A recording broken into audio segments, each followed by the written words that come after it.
Good morning, good afternoon, good evening, wherever you are located. Welcome to our podcast, People First, the Heart of Business. I am Gabriela Castro-Smith with Trade in Motion. Trade in Motion is a workforce strategy firm for the exploration and mining industry. We help mining companies make informed workforce decisions through data-driven workforce insights. We then support their long-term success by building skilled, high-performing teams for their projects and operations. Today, we have an outstanding guest, Craig Hallworth, President and CEO at Gunnison Copper. I know Craig for years, and you will see how amazing he is. Thank you for accepting the invitation, Craig.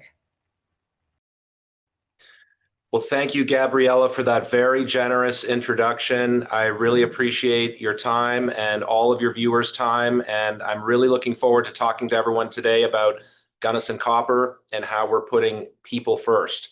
I think we'll get into it, but just shortly, people first is something that's one of our values. It's actually our most important value. If you take a look at our website, you can see all of our company's values, GunnisonCopper.com, and people first is number one. We'll get into the reasons why in this conversation. Thank you very much, Craig. And on May 11, you were appointed the President and CEO at Gunnison Copper. Congratulations for your recent appointment. I think that it's very well deserved. Thank you. At People First, we like to look beyond titles and accomplishments. Since becoming President and CEO of Gunnison Copper, what has this journey meant to you personally? Well, it's really an important time for the company. We recently pivoted our main flagship project, the Gunnison Copper project, to a traditional technology approach. That was about a year and a half ago now. And we've been letting everybody know about it. We put out a study in late 2024 about it. We did some work in 2025. We really improved the project, and we put out an additional study in March of this year. And everyone's been saying, what a great job, what a big improvement in the project. So for me to come on now as the President and CEO, I'm very, very thankful to Stephen Twirold, my predecessor. He did such a good job, and I'm happy to pick up that mantle. And I think to drive the next leg of the project advancement, we've got to really focus on our people. We've got to focus this company. We've got to focus in a mission, the people, but also our mission. And what is our mission? Our mission is to produce pure American copper. That means we're producing the finished product right here in Arizona, pure copper, 99.999% pure. Wow. No impurities in that thing. And we're selling it domestically into the US supply chain. And that's the core of our mission, is make the copper here. We've got an American workforce. We're using American equipment. We're making it on the site, and we're selling it domestically. Now, whether that's to Amazon Web Services, the big tech company that's using it to build data centers, or whether that's to our other customers in Texas and the Midwest that are making products out of that raw copper, it's really important that we're contributing to this country's industrial base. It's something that if you look back, Gabriela, over the last 10, 20, 30 years, the industrial base has really declined in this country, across the country. Manufacturing, globalization, everybody knows about that. That's been around for decades, where manufacturing moved overseas, and we lost that capability.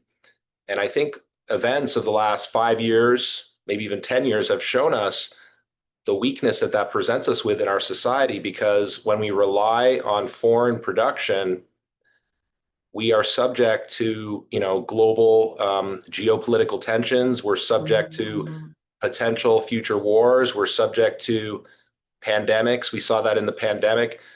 There's a long list of things that can disrupt those supply chains when they're foreign. So I think if we can make the products as much as we can here in the United States, we'll be much better off as a society. will be much more secure, and our future will be much more prosperous. So that's why I'm excited to be the CEO of Gunnison Copper, because we're making copper now, and we're going to dramatically increase the domestic supply of copper as we bring on our flagship Gunnison Copper project.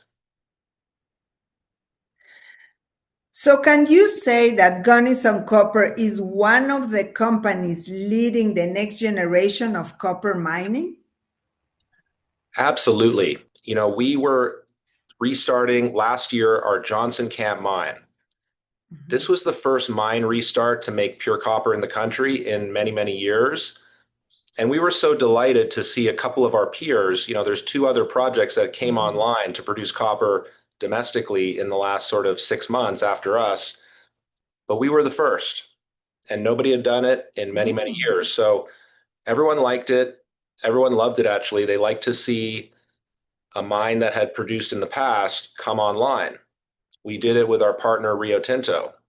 We're demonstrating their Newton sulfide leach technology. This is a new technology that can extract and process the copper that wasn't previously possible to do that domestically. Previous to this technology, you'd have to send what's called copper concentrates overseas. We'd lose control of it. With the Rio Tinto Newton technology, you can make it into finished copper right there on the site. And we've been doing that since December of 2025. So I think we've really contributed already to the advancement, to the demonstration of this technology for the entire domestic industry to potentially benefit from in the future. But on top of that, we have a nationally significant project that we're advancing, the Gunnison Copper Project. In the current configuration that we've got in our public report, it can produce about 175 million pounds of copper a year. And if you look at the 2025 USGS information, that's about 10% of the production of refined copper in the country in 2025. So if you think about that, increasing the total country, not just Arizona, the total country by 10% with just one mine, and it's got a mine life of 21 years. So this is something that's nationally significant. We're putting all of our energy into accelerating it.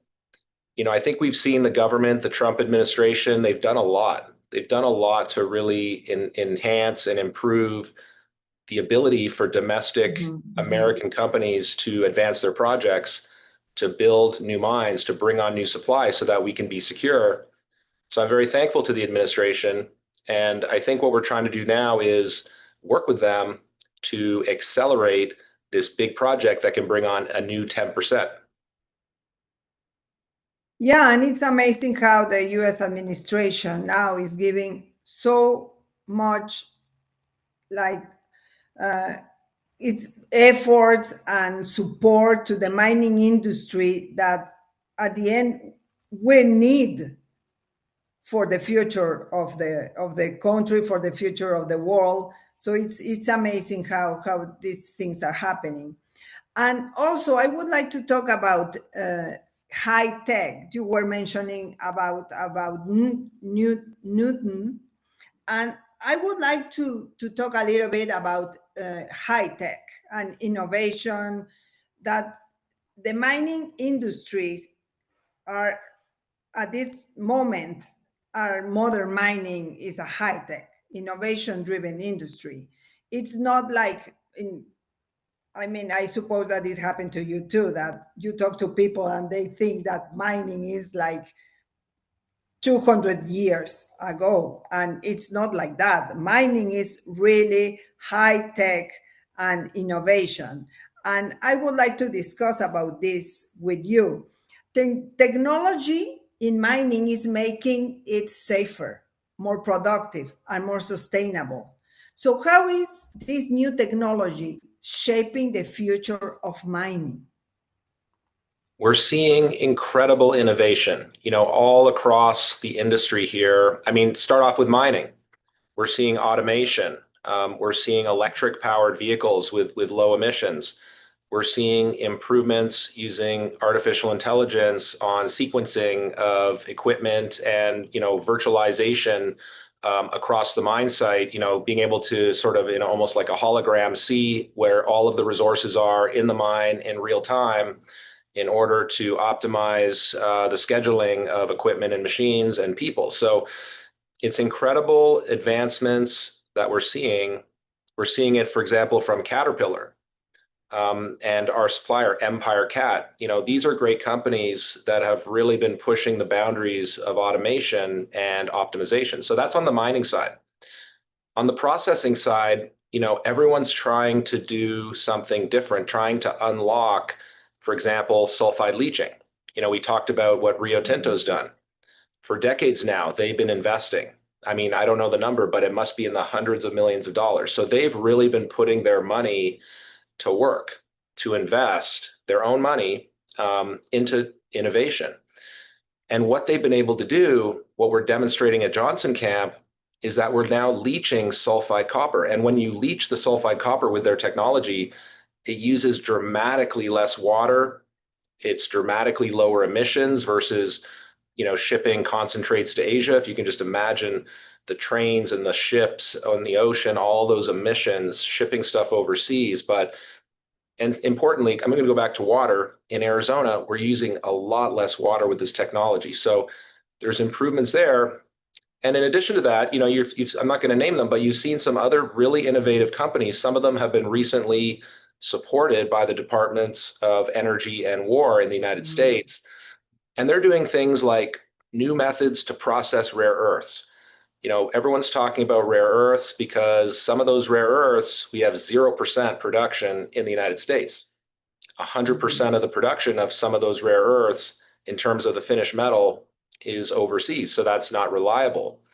So I think for those rare earths, if an American company can receive money, funding from the government for science here, for innovation, which they have, and if they can demonstrate whole new processes to process it here in the US, I just think that's a great use of money by the government. Yeah.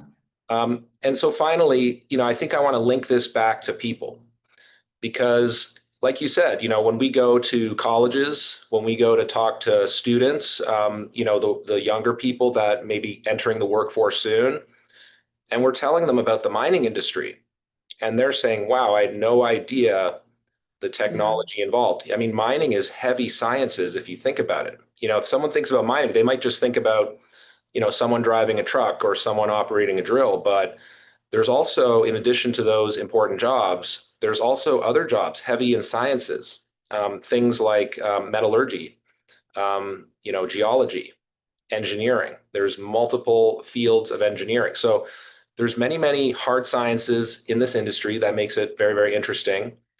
There's also an incredible amount of trades. And I think this is really important to focus on the trades because and by trades, I mean things like, electricians, people that work with concrete, people that work with metal, metalworking, and a variety of others, a laundry list practically. There's so many jobs with the trades and they make great money and you don't need to go to college. You don't need to go to college and get that expensive degree.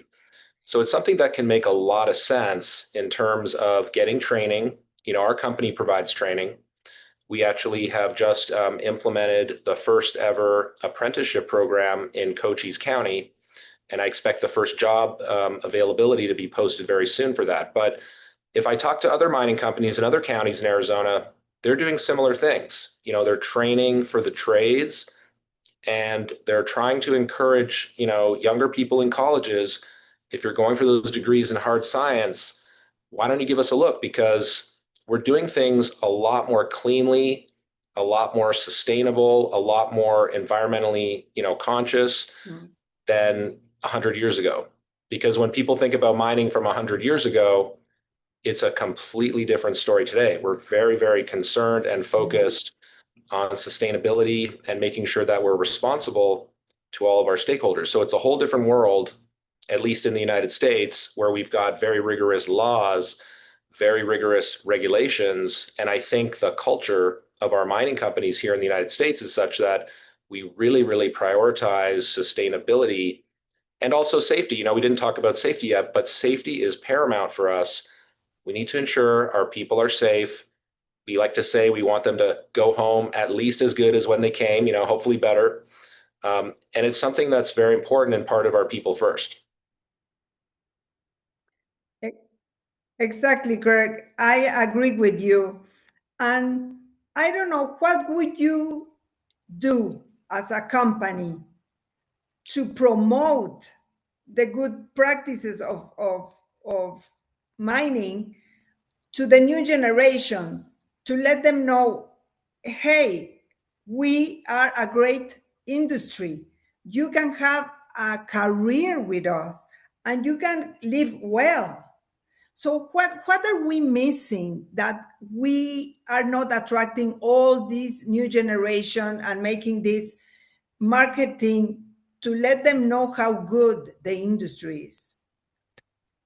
We're doing a lot here, specifically with Gunnison Copper, especially in our local county. We're working with Cochise College. We're working with the University of Arizona. These are two institutions that are, in proximity to our mining operations.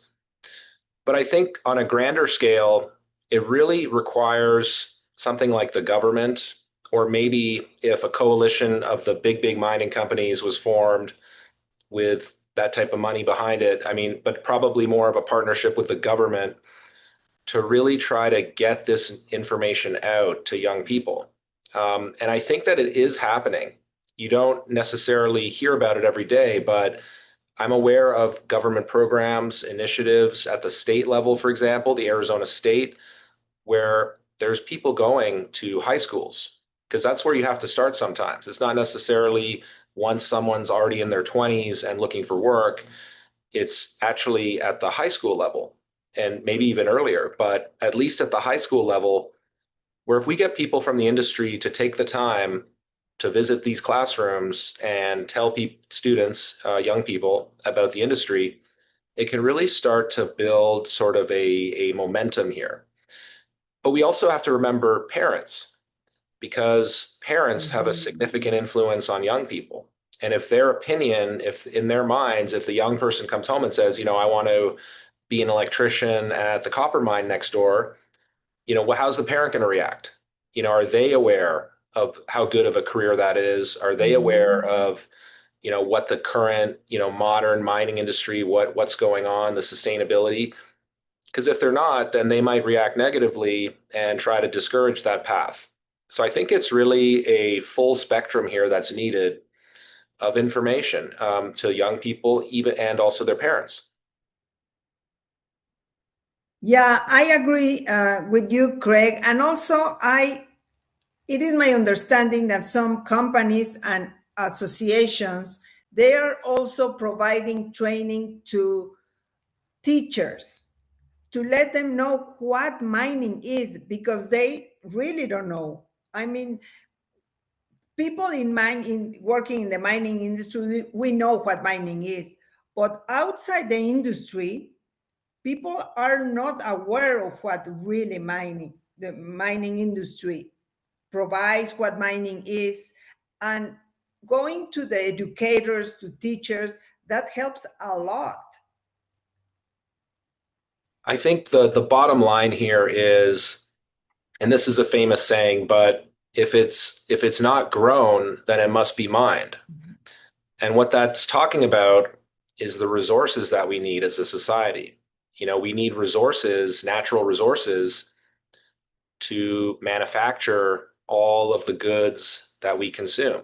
And so we need all of these different goods, from cars and televisions, food, pretty much everything is made from natural resources in one way or another. So if it can't be grown, it must be mined. So that's the type of significance we're talking about here with mining, that society cannot function without the products that we mine. Because in our case, Gunnison Copper, of course, we're producing copper. And that's a very widely used metal that's used in just about everything, at least everything that conducts electricity. But in addition to copper, I mean, there's dozens and hundreds of other metals, rocks, I mean, concrete even, you're just mining rock to make pavement, buildings. So really, the materials that are mined, like, we cannot exist as a civilization without it. So that's how important it is. It's not a small thing. It's a very, very big thing. So I think once people kind of zoom out and see that big picture that, hey, if we don't have mining, we don't have a civilization here, then I think it starts to become a little more clear on what they need to do. And that is to consider, if you're a young person, a career in our industry, or at least, think about it in a supportive manner. Yeah, exactly. And this is bringing me now to why mining matters to everyone. I want to send a message to our audience not involved in mining. So, copper is essential to everyday life. We know that. From electricity and smartphones to AI, electric vehicles, and modern infrastructure. What is the biggest misconception people have about the mining industry if we need mining for our modern life? I think the biggest misconception is probably the rigor, or in the misconception, the lack of rigor around our environmental controls. Everything we do in a modern mining company in an advanced country like the United States with a good rule of law is focused on ensuring that we meet all the regulations, that we meet all the standards. And these regulations and standards, they've been improved materially versus 100 years ago. So a lot of people, they seem to be thinking about 100 years ago, and they need to know that things are completely different today in this country. Now, if you look around the world at some of the other countries, it's not the same case. They don't have the same rule of law. They don't have the same regulations. They don't have the same protections. And that's why I would suggest to the viewers that we make things better here in the United States for all the reasons I mentioned. We can make things like copper better. So I think if it's a choice as a consumer between, purchasing a product that's made in an advanced country with rule of law, strict environmental standards where there's regulations and the company is adhering to them and following them rigorously, I would feel a lot better about myself buying that product than buying another similar product that comes from a country where there's no rule of law, there's prisoner labor, there's environmental dumping, there's contamination. So I think we need to have a high standard here as Americans and prefer when we make products cleanly here in the United States. Yeah, exactly. We do things the way they have to be done. So we are at the end of our podcast. At People First, the heart of business, we believe that great companies are ultimately built by great people. When your career in mining is complete, Craig, what do you hope people will say about your leadership and the impact you had on others? Well, it's the title of the podcast, but I hope that they look at me and think, Craig Hallworth put people first. This is something that I've been thinking my whole career. Because if you think about it, if you look at the production of the company, if you look at the output of the company, like what it can produce, what it can supply, the benefit that it can bring to society, it's a function of the output of all of its people together. Because all of the people are what generate all of the production and output of the company. So I think you want to have great people. We have that here at Gunnison Copper. I'm very, very proud of our people. For example, they built the Johnson Camp mine from final investment decision to production in 18 months. Given it was a mine restart, but still, that's an incredible feat. And there was no lost time accidents. So they kept safety paramount. So I'm very proud of our people. So we've got good people, but you also have to treat them well. You have to pay them fairly. You have to give them opportunities for advancement. You have to give them opportunities for development. When there's good ideas, you need open communication. You can't sort of put people in silos. You need all of your leaders in the organization to be talking to each other. You need to be able to hear from the people in the organization all the way up to me, the CEO, if there's a problem. And this is what I told our people. We had a town hall a couple of weeks ago. I put my phone number right there on the board. I said, if anyone wants to tell me something, call me. Call me anytime. I'd love to hear what you think I need to know. So we need to have a clear line of communication to the top. We need to be open with each other, and we need to hear the good ideas, and then we need to act on the good ideas. So I think if you kind of take all those things I just said all together, that's going to generate a culture where people feel, valued, where people feel respected, and people feel like, at least here at Gunnison Copper, part of something bigger. Because Gunnison Copper isn't just about making copper, it's about doing our part in this country to rebuild the industrial base. We make copper, yes, but that copper, what happens to it? It goes to other manufacturers in this country to make other goods.